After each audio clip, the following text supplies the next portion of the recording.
Bonjour à tous et bienvenue dans Be My Guest, l'émission live dédiée à l'automobile et aux nouvelles mobilités.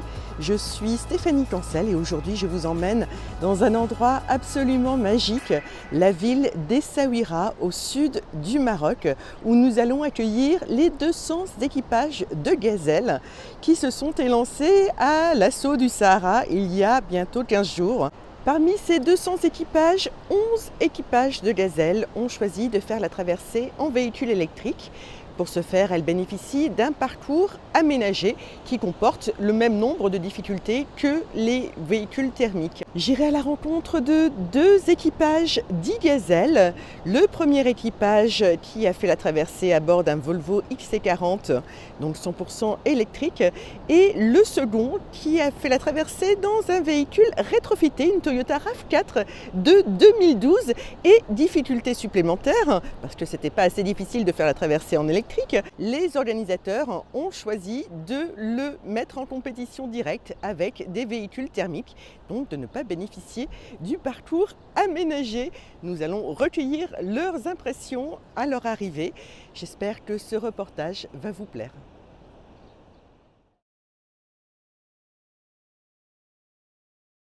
La 33e édition du rallye Aïcha des gazelles du Maroc vient de s'achever à Essaouira. Ce sont 313 femmes qui se sont élancées depuis Monaco le 12 avril dernier. Elles étaient âgées de 21 à 67 ans et étaient issues de 17 pays différents. Le rallye des gazelles est un événement sportif unique au monde, 100% féminin, solidaire et éco-responsable. Il privilégie la régularité et l'intelligence de la conduite plutôt que la vitesse, interdisant tout recours aux technologies modernes telles que les téléphones ou le GPS. En 2017, la fondatrice du rallye Aïcha des gazelles, Dominique Serra, a créé une catégorie électrique, les e-gazelles, qui vient s'inscrire dans la démarche éco-responsable du rallye. C'est avec la complicité de Fabien Lagier, de Daniel Tréma et depuis 3 ans de Jérôme Bousquet de XAP Technologies que cette catégorie a pris de l'ampleur. Elle accueillait cette année 11 équipages, dont 2 équipages de véhicules rétrofités.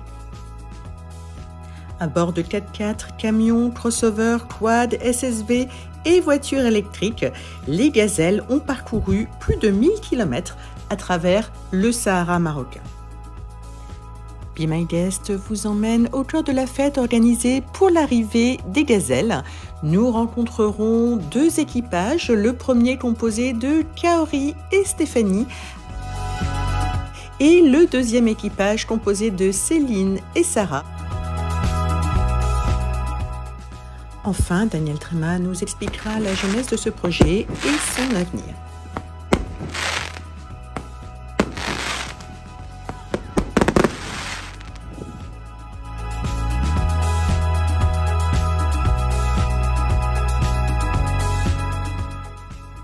Mais tout d'abord, quelques images de l'arrivée des gazelles le samedi matin sur la plage d'Essaouira.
Kaori, you come from Japan? Yes.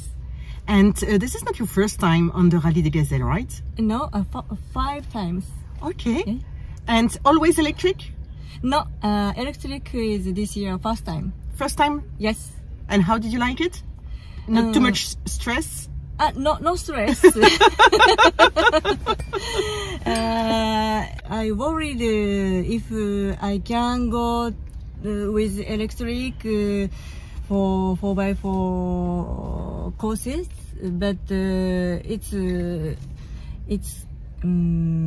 was very nice. And the electric car is very torqueful, and it slows when slow climbing the dunes, and it's very powerful, low speed. Ok. Yes. Et Stéphanie, ce n'est pas non plus ta première fois sur le rallye? Non, c'est mon 6e. C'est ton 6e rallye. 4e ensemble avec Kaori. D'accord, donc vous connaissez depuis 4 ans. Et en fait, l'électrique, c'est ta première fois? Non, c'est aussi ma 2e fois en électrique et on l'avait gagné avec mon autre coéquipière Karine. On l'avait gagné en 2019 avec la Zoé sur la catégorie e-Gazelle Auto. Alors, la petite différence cette fois-ci, c'est que ce n'est pas un véhicule électrique comme les autres, c'est un véhicule rétrofité. Tu peux nous en dire un mot? Alors, le rétrofit, donc on prend une voiture ancienne que potentiellement on aurait mis à la casse. Ancienne d'occasion, hein? D'occasion, voilà, une ancienne version. Donc là, on a un Toyota RAV4 de plusieurs années et 230 000 km. Et en fait, le principe, c'est de retirer le moteur thermique et de la transformer en 100% électrique. C'est ce qu'on appelle le rétrofit. D'accord. Et donc, c'était ta première fois en rétrofit, en véhicule rétrofité. Et quelles ont été tes impressions? Alors, c'était non seulement ma première fois, mais c'était la première fois au Rallye des Gazelles.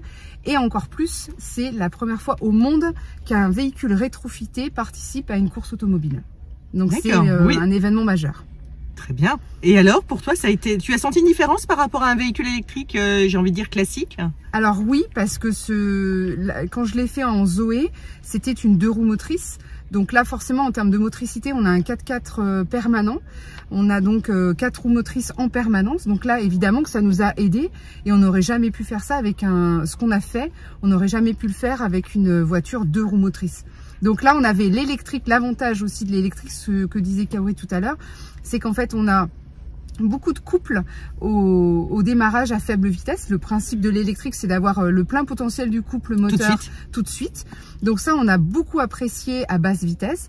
Alors, ça nous a aidé dans tous les passages un peu techniques d'herbe à chameau où il faut aller slalomer entre des herbes très grosses sur lesquelles on peut se tanker. Et donc, du coup, le fait d'avoir le 4x4 permanent plus du couple électrique à basse vitesse qu'on a tout de suite, ça nous a vraiment impressionné. On a été impressionné par les capacités de notre Volti, parce qu'on l'a appelé Volti. On a été impressionné par ses capacités de franchissement à basse vitesse. Alors certes, il y a encore des choses à améliorer, c'est un prototype.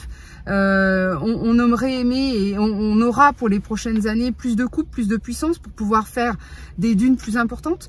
Mais en l'état, on est impressionné, on a été impressionné plus et plus chaque jour par ses capacités, et notamment l'étape 2 où on a pu faire les Z, c'est-à-dire des dunes, même si c'était le parcours le plus facile de toutes les dunes de Merzouga, malgré tout on a pu prendre des dunes, on n'était pas sûr, on ne connaissait pas les capacités de la voiture, personne ne connaissait les capacités de la voiture avant. Et donc, elle nous a surprise et on est revenu euphorique de cette étape 2. Alors Stéphanie, autre chose complètement dingue. Alors déjà, je trouve que la catégorie électrique du Rallye des Gazelles, c'est juste de la folie. 1000 km dans le Sahara en électrique, quand on a peur déjà de traverser la France, c'est juste extraordinaire. Mais là, en plus, non seulement vous étiez dans un véhicule rétrofité, mais vous vous êtes frotté au véhicule thermique. Vous étiez le seul véhicule électrique à faire le parcours des véhicules thermiques. C'est ça. En fait, alors, je précise quand même que les véhicules électriques ont un parcours adapté. Oui. Donc, il y a moins de dunes, le parcours est moins difficile. Vous, par contre, vous avez fait le parcours normal. On a été, comme on est des gazelles aguerries, et un peu folle. Voilà, aussi un peu folle. Et on a été, on nous a proposé de venir faire ce test. C'est-à-dire qu'au départ, l'objectif n'était pas d'être sur le podium des 4x4. L'objectif était de montrer en fait que une voiture rétrofitée peut concurrencer des 4x4 qui sont thermiques. Sur la route des 4x4 thermiques, c'est-à-dire qu'une route qui n'était absolument pas pensée ni adaptée pour de l'électrique. Alors nous sommes extrêmement fiers, honorés d'avoir été choisis et d'avoir porté les couleurs de ce projet, de son inventeur, Daniel Tréma. Il faut des gens fous, et dans le bon sens du terme, hein, je le précise. Il faut des gens fous pour avancer, des géos trouvent tout et qui ont des idées absolument innovantes. Et en fait, c'est un projet merveilleux et c'est un résultat, je le précise, collectif de quelqu'un qui a voulu lancer ce projet, de ceux qui l'ont réalisé au niveau technique, c'est-à-dire XAP, que tu as interviewé d'ailleurs. Tout à fait. Et de notre équipage qui l'avons amené jusqu'à la ligne d'arrivée. Donc c'est un résultat collectif.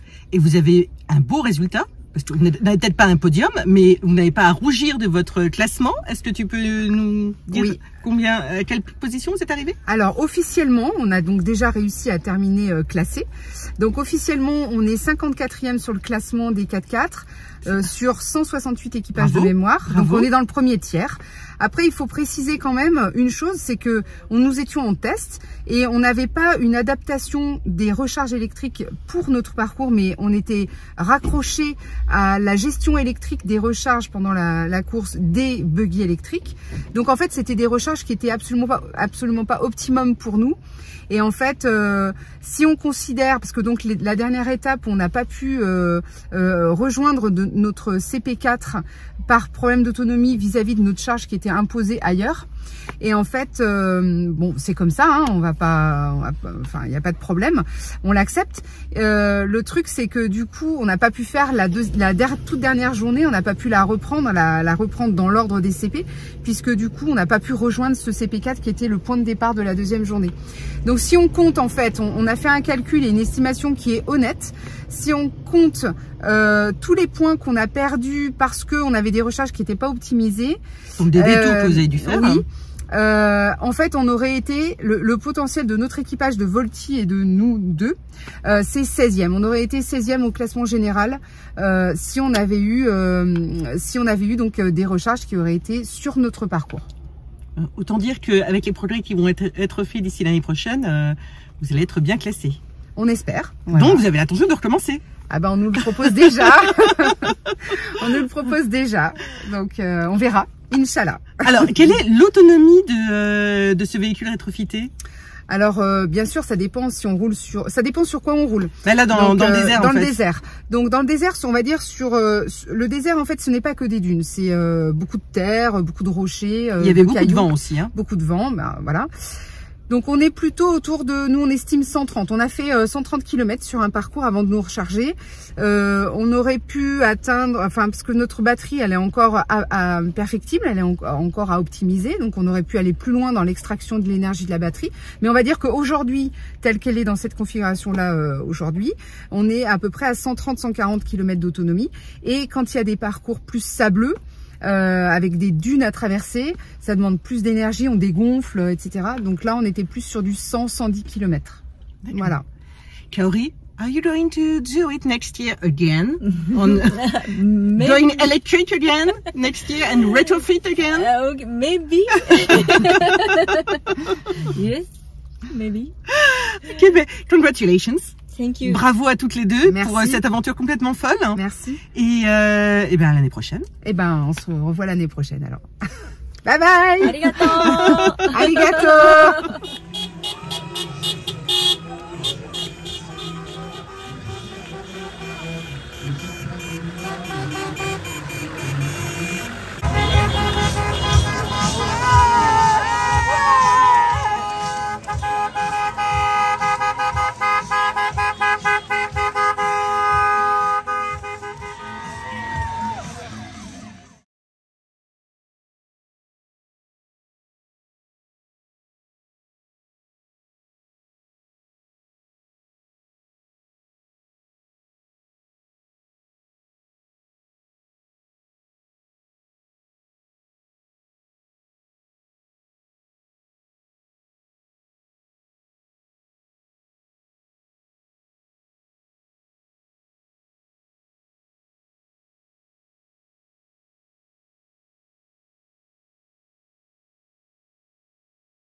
Et à présent, direction l'hôtel Medina M Gallery pour la remise des prix.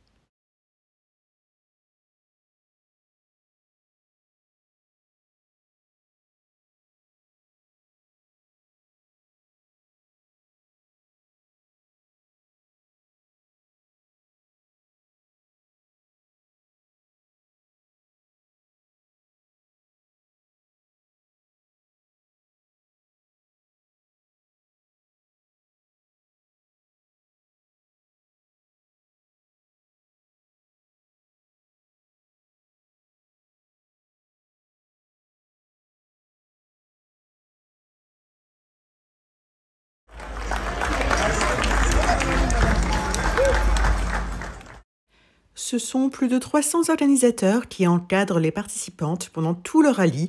Direction de course, gestionnaire de classement, pilote d'assistance médicale, équipe de communication, mécanicien, pompiste, cuisinier, manœuvre, etc.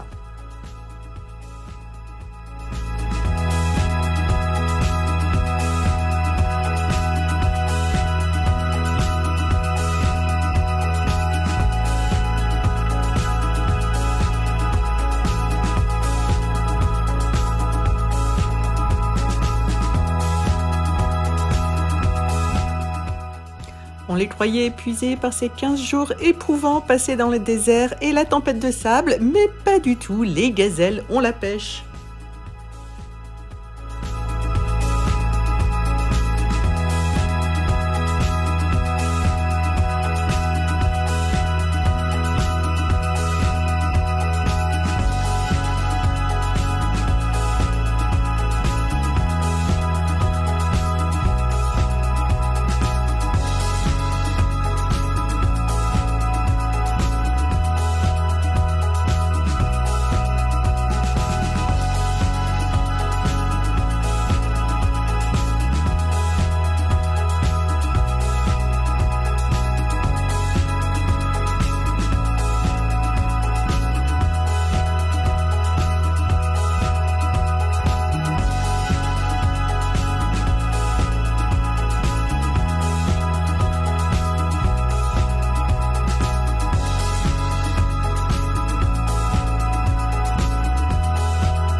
Merci à vous toutes.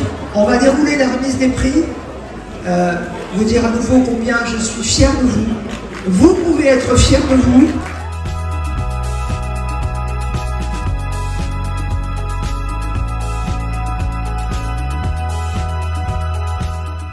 Le rallye des gazelles, ce n'est pas seulement une épreuve sportive, c'est aussi un événement solidaire. Plus de 3600 consultations médicales ont été prodiguées aux populations rencontrées lors du rallye grâce à l'association Cœur de Gazelle.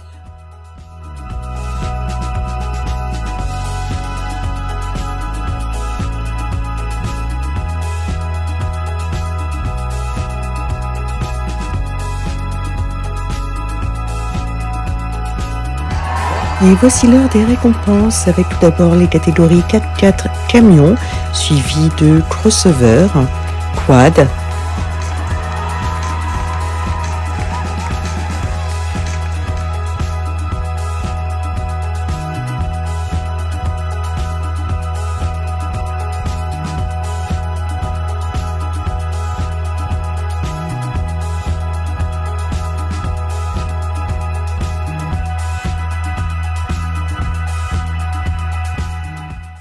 et enfin les catégories électriques avec la catégorie e-Gazelle Auto et la catégorie e-Gazelle Innovation.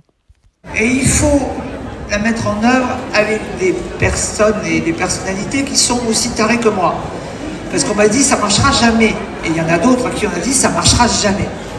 Donc, merci à Fabien Lagier.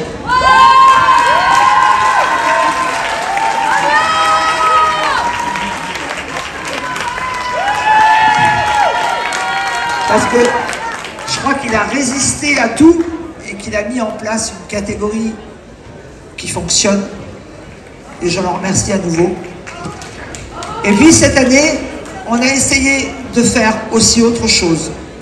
Encore avec un fou, encore plus fou que moi, qui s'appelle Daniel Tréma.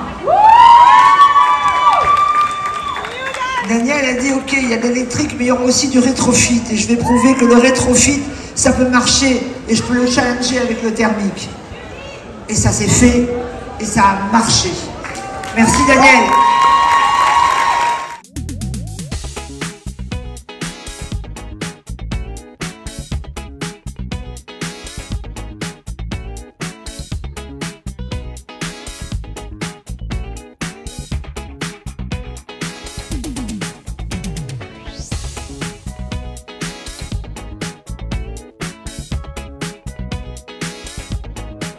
Troisième place, l'équipage 501, deuxième place, l'équipage 502 et la première place, première marche du podium, l'équipage 500. Félicitations pour la photo, c'est bon. Merci, bravo les filles, bravo les gazelles. J'aimerais, même si elles n'ont pas monté sur ce podium, qu'on puisse applaudir Kaori qui nous vient du Japon avec Stéphanie Guéry.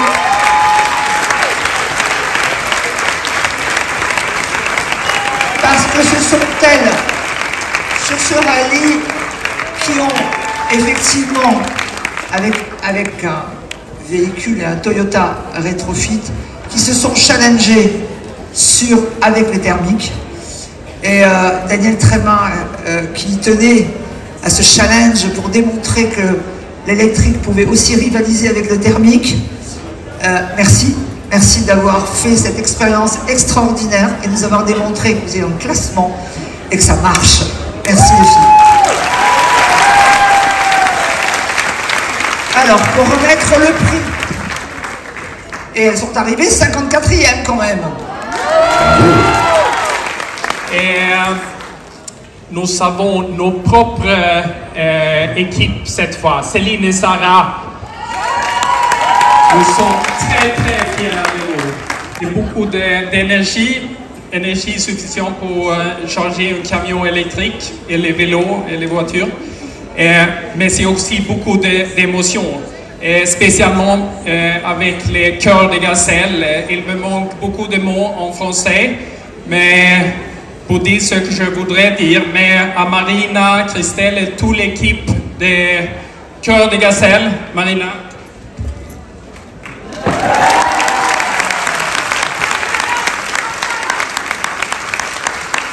Vous faites un travail excellent. Nous sommes très fiers d'être partenaires.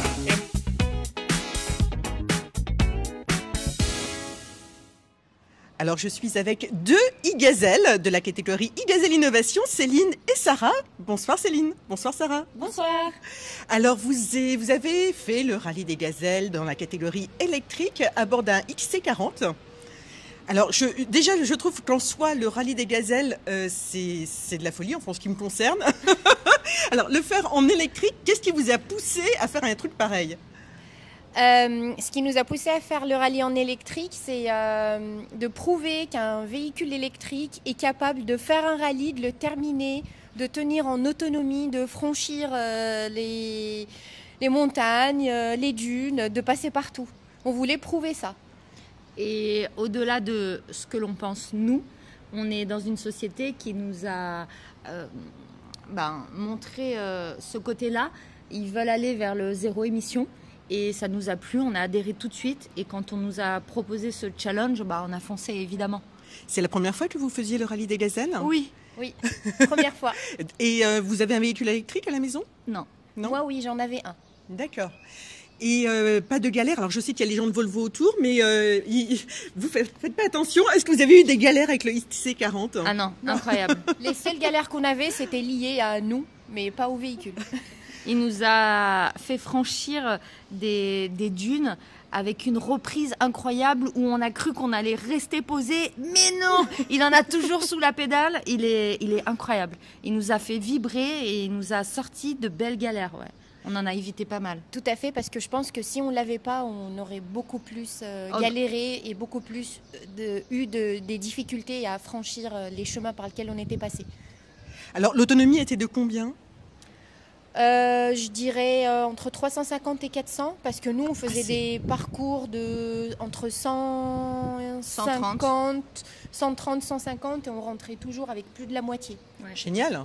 Surtout sachant qu'il y avait quand même beaucoup de vent, autant que je sache. Oui. Il a fait très chaud aussi. Oui, tout à fait. Et bon, c'est vrai que généralement la batterie, bon, elle chute très vite dans ces conditions, mais super. Ouais. Et vous avez une anecdote à me raconter sur votre parcours ? Il y en a tellement. Eh bien, si, on s'est ensablé à un moment donné. Oui. Léger. On s'est ensablé. On était posé quand même sur le sable. Vous avez décreusé ? Voilà, on a sorti les plaques. Qui s'y est collé ? Ah bah nous deux. Il y a 4 plaques, il y a 2 pelles à 2. Hein. On fait tout à 2. Mais il y avait des photographes à côté. Hein. Du coup, ils ont dit très bien, on arrive au bon moment. On a creusé, on a mis les plaques. Et puis, je suis sortie. C'était incroyable. Et après, le journaliste, il dit les filles, la prochaine fois, il faut creuser un peu plus. Ah bah non. Ah bah non, on a une Volvo, nous. Ah parce que eux, ils regardaient, prenaient des photos et puis. Il a dit oui parce que là, c'était léger. Vous avez mis vos plaques. Comme vous avez mis vos plaques, c'était léger. C'était un coup de bol. Mais non, on a une Volvo. C'est pas un coup de bol. Vous êtes arrivé en quelle position hein ? En 6e position. Super. Ouais. Bah bravo pour une première participation. Et vous avez envie de le refaire hein ? Moi, oui. Moi, non. Bon, alors, pourquoi, Céline ? Eh bien... Vous vous êtes fâchées toutes les deux ? Pas du tout. Il n'y a pas eu un moment où il y a eu des frictions ? Parce que dans ces conditions, ça pourrait se comprendre. Oh, il y a eu 2 coups de gueule, on dira pas que c'est des frictions. On dira pas que c'est des frictions, c'est... comme elle disait, des coups de gueule liés à la fatigue, la chaleur, les conditions difficiles. Mais non, c'était pas des frictions. Non. Mais moi, j'ai trouvé ça trop éprouvant pour mon corps. C'était très difficile. Les conditions, le climat et les journées, quoi, la cadence. On se réveillait à 5h. En voiture, on partait à 7h du matin. On rentrait entre 20h et minuit.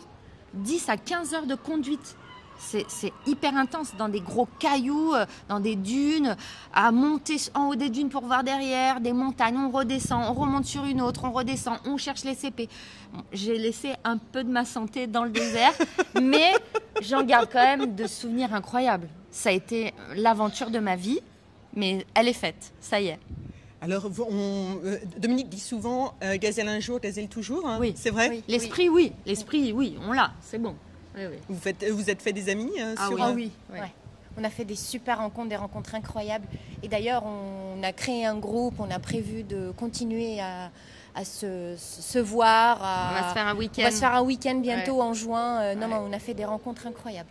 Alors, pour terminer, vous parliez tout à l'heure de vos petites vestes. À quoi ça sert toutes ces poches ? Racontez. Alors, ici, c'était le stick à lèvres. D'ailleurs, il y est toujours. Hein. Là, vers la caméra. Ici, c'est le stick à lèvres, hein, il y est toujours. Hein. Là-dedans, j'avais mon stock de mouchoirs, la preuve. Hein. Ils ont beaucoup servi ? Oui. Ah oui. Beaucoup de crises de larmes ? Ah oui, tous les jours. Se moucher le nez, du sable dans les yeux, se nettoyer les yeux. C'est pas très glamour ce que je vais dire, mais ici, j'avais mon stock de papier toilette. Là-dedans, j'avais le mano. Ici, j'avais les stylos. Et les rations, ici, je mettais aussi les petites collations. Les petites collations, les barres de céréales et les compotes. Alors, vous vous êtes rechargé sur le camion ? Oui. Ça charge très vite, c'était bien ? Oui. Tous les matins, on récupérait le véhicule à 100% de sa charge. Sachant que la batterie n'était pas vide de toute façon, mais super. Mais vraiment, l'électrique, c'est pas du tout une contrainte. Au contraire, c'est un atout. Alors, Céline, ça vous a donné envie d'acheter une électrique ? Ah oui. Surtout une Volvo. Oui, surtout une Volvo XC40. Parce que moi j'avais une électrique d'une autre marque, mais c'est pas au même niveau de Volvo. Moi j'ai pris vraiment Volvo, c'est. Ouais. Moi j'ai pris un plaisir fou à la conduire. C'est vraiment un des souvenirs merveilleux que j'ai. Ça a été la conduite de ce véhicule qui nous a emmenés jusqu'au bout. Et il y a juste à l'écouter et elle y va, quoi. Et niveau confort? Oh, super. Ah ouais, rien à Un dire. salon roulant. Ouais. Non mais c'est vrai, un salon roulant ce véhicule. Ah bah par rapport au quad, j'imagine. Oui. Même les buggy. Hein. Oui, les buggy aussi, oui, tout à fait. Oui. Bah écoutez, bravo en tous les cas. Bravo pour cette 6e place. Bravo pour avoir relevé ce défi. Je ne sais pas si j'en serais capable. Mais et puis bah, peut-être l'année prochaine alors. Peut-être, pour ma part. Céline va sûrement changer d'avis. On oublie. Généralement, on garde que le meilleur des souvenirs. Ouais. Ah, la suite au prochain épisode. Merci. Merci. Merci.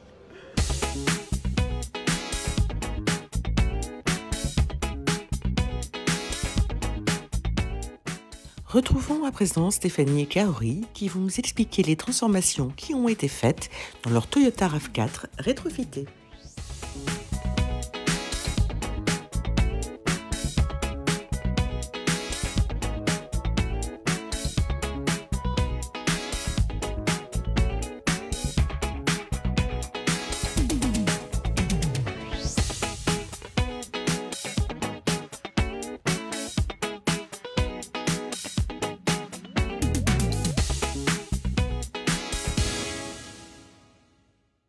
Alors là, on est à l'intérieur du véhicule rétrofité. Comment ça fonctionne? Est-ce que c'est différent d'un véhicule électrique classique? Enfin, à regarder comme ça le tableau de bord, j'ai l'impression que oui.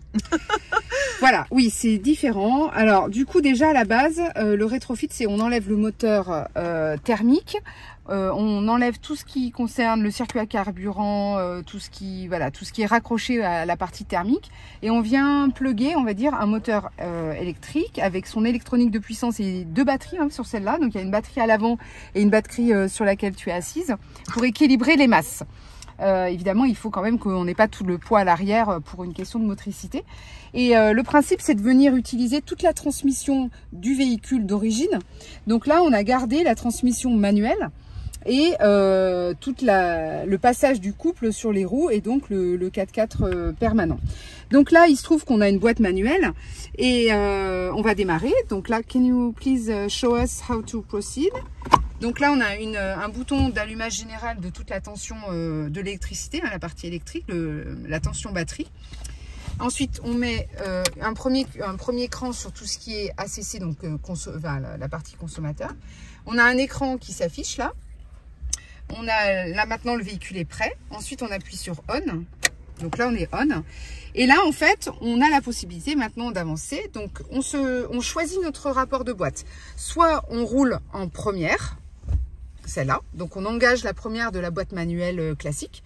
Soit on engage la seconde, selon si on veut quand même des fois essayer de garder de moins consommer. On roule des fois en seconde. La première, on l'utilisait plus pour tout ce qui était montée et franchissement.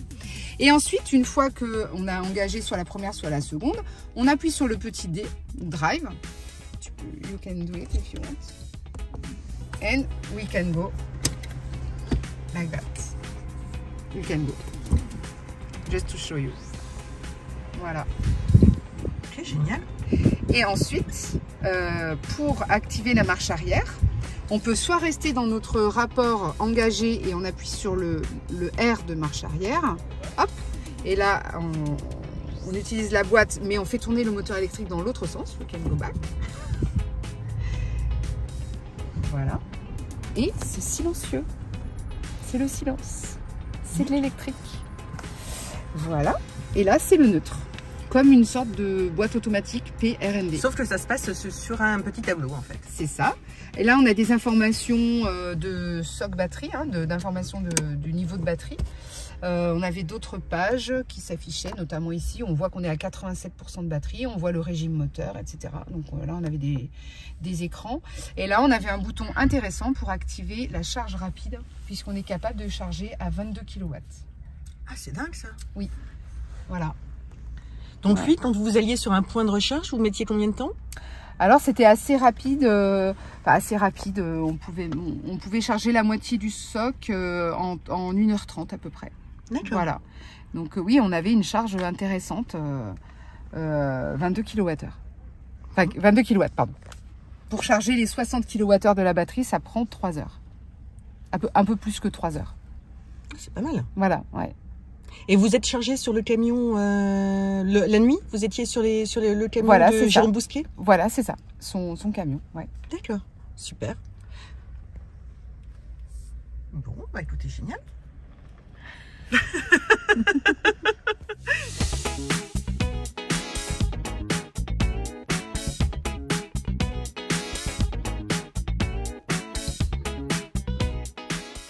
Direction à présent la Médina pour retrouver Daniel Tréma qui a rétrofité les 2 Toyota.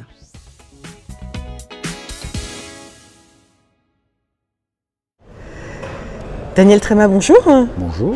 Alors Daniel, c'est vous qui avez rétrofité le véhicule de l'équipage de Kaori et Stéphanie. Un véhicule qui est donc exceptionnel à double titre puisque c'est le premier véhicule rétrofit à participer à un rallye. Et deuxièmement, c'est la première fois qu'il y a un véhicule électrique qui se confronte à des véhicules thermiques. Tout à fait. L'objectif était de prouver aux gazelles que l'électrique est capable de rivaliser avec les 4x4. Donc j'ai fait plusieurs essais en 2017-2018 et la sauce ne prenait pas. Donc cette idée de se confronter directement au 4x4 passait par le rétrofit. J'ai trouvé une équipe compétente pour m'aider en XAP et Jérôme Bousquet qui font toute la partie électronique et batterie.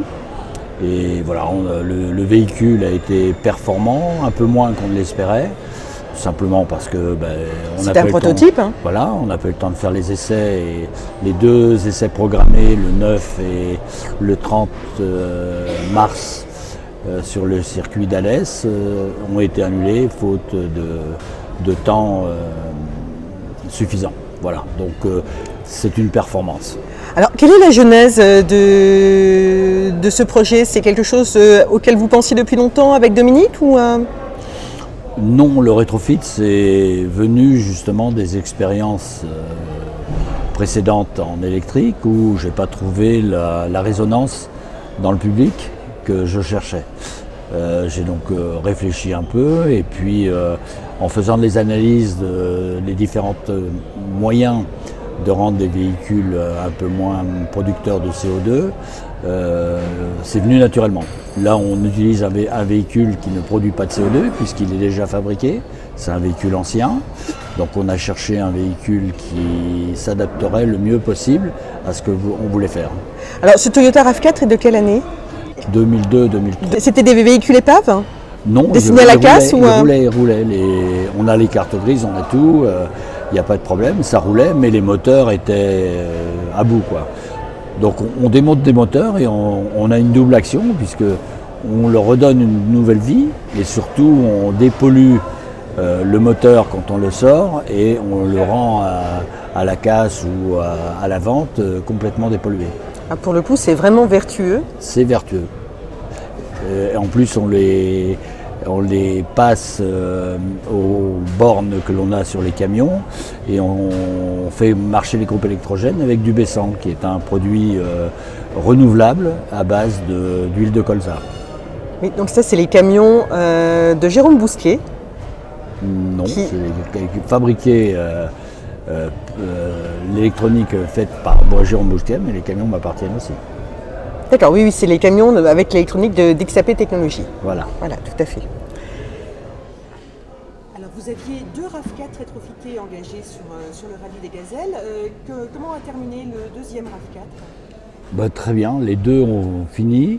On fait pratiquement toutes les étapes à la fois pour la catégorie Rennes et puis celui qui était en innovation.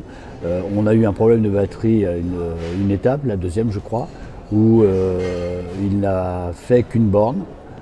Donc il a été beaucoup pénalisé, mais malgré tout ça, il finit 4e. Donc pour moi, c'est surprenant, même pour avoir participé à l'étude, à la réalisation, aux essais. On est tous surpris de la façon dont les équipages ont adopté et réagi avec ce véhicule. Alors c'était quand même des équipages qui étaient un peu chevronnés, On puisque Stéphanie avait gagné la catégorie électrique il y a quelques années. Oui. Mais et chevronné, oui, celui qui faisait le 4x4, je l'ai choisi pour ça, pour que l'on puisse au mieux gérer le potentiel du véhicule, potentiel que l'on ne connaissait pas sur le sable, mais que la conductrice et sa collaboratrice devaient s'adapter au terrain et faire en sorte de ne pas tomber dans le piège, d'essayer de franchir ce qui était infranchissable. Donc elles ont adapté le pouvoir du véhicule à ce qu'elles avaient à faire. Et ça, elles ont parfaitement réussi. Elles ont été magnifiques, elles ont fait des dunes, mais elles les ont fait à leur façon.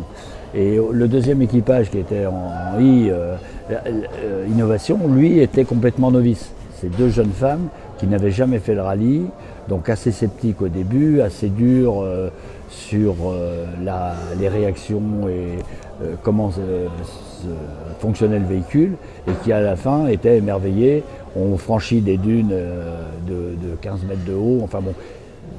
Tout le monde est enthousiaste vis-à-vis de ce véhicule qui a délivré, au fur et à mesure que l'on avançait, ses réelles capacités.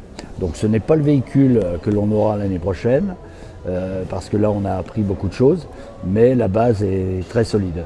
Si je trouve des partenaires, oui, le but est de faire un certain nombre de véhicules. Et tous dans la classe 4x4. Et vous continuez à engager un véhicule avec les véhicules thermiques? Ah, ils seront tous. Ah, ils seront tous dans, la catégorie les innovations, c'est terminé. C'était pour ne pas mettre tous les œufs dans le même panier l'année de la recherche, on va l'appeler comme ça, puisque celui qui était en 4x4 s'appelait laboratoire. Donc on a toutes les données, on a enregistré tout ce qu'il fallait, on va les dépouiller et à partir de là on va faire un véhicule qui sera l'excellence du rétrofit pour l'année prochaine, et ils seront tous en 4x4. J'ai déjà 3 équipages de près, ouais. Donc... Bon, super, bah, écoutez, félicitations en tous les cas, c'est une vraie prouesse. Prouesse dosée, oui, certainement, mais je dois dire que le rallye des gazelles, c'est un rallye exceptionnel. J'ai fait à peu près toutes les catégories de sport automobile ou moto dans ma vie, et c'est celui que j'apprécie le plus par sa forme, sa façon, sa convivialité, par l'allégresse qui lie les concurrents, et c'est une vraie famille. Et ça, c'est intéressant, et ce qui est aussi intéressant, c'est qu'il n'y a pas de notion de vitesse. Et l'éco-conduite dans ce cas-là, c'est extraordinaire. C'est à présent l'heure du gala de clôture de la 33e édition du rallye Aïcha des Gazelles du Maroc à l'hôtel Médina M Gallery.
très belle fête qui s'est prolongée jusque tard dans la nuit. Décidément, les gazelles débordent d'énergie.